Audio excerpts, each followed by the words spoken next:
Hey everyone! We have some really great information that we learned from Melissa McCrary, who is an APP in OBGYN in Jacksonville, Florida.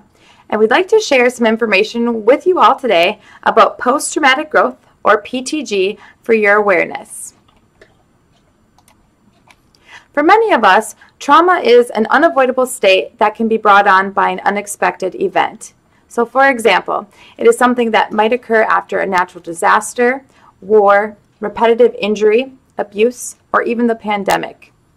Merriam-Webster's online dictionary defines it as a disordered psychic or behavioral state resulting from severe mental or emotional stress or physical injury. Post-traumatic growth is a growing field that really emphasizes the possibility of transforming extreme adversity into an opportunity to learn and persevere through those challenging times. It is a progression that consists of recognizing strengths, and reframing your experience through a lens of gratitude, and then fostering positive changes in your life. Post-traumatic growth happens over an extended period of time. It can take days to years, and it's a process where people develop these new ways of thinking, feeling, and behaving. It results in long-term changes that occur after careful reflection.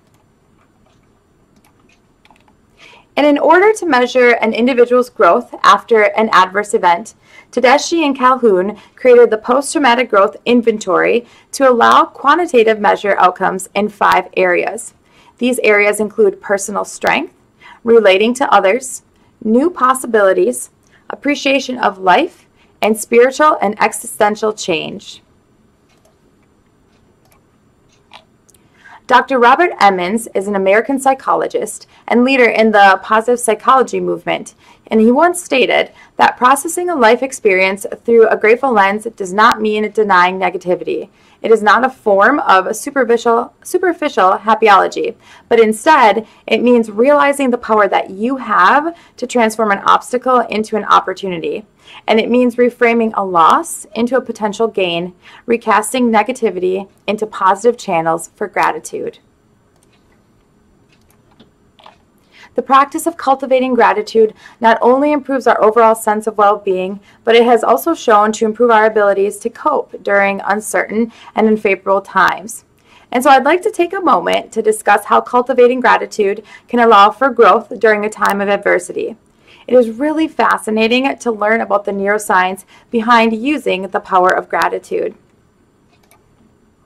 At the neurobiological level, gratitude regulates the sympathetic nervous system that activates our anxiety responses, and at the psychological level, it conditions the brain to filter the negative ruminations or those excessive and intrusive thoughts about negative experiences to kind of take that shift and focus on the positive thoughts. The positive effects of the neuroscience of gratitude include reduced pain, improved sleep, stress regulation, and decreased anxiety and depression.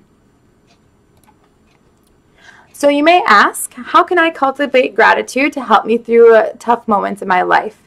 Some examples might be keeping a gratitude journal, or savoring the little things in life and those simple moments, like a great cup of freshly brewed coffee early in the morning, or the smell of clean sheets fresh out of the dryer.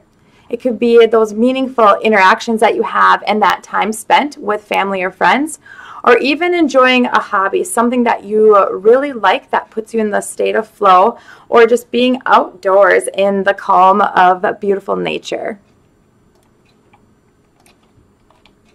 And so some simple practices such as this can help you to cope during those challenging times and to truly grow through what you go through with a strong sense of self-awareness, personal strengths, appreciation, and reflection.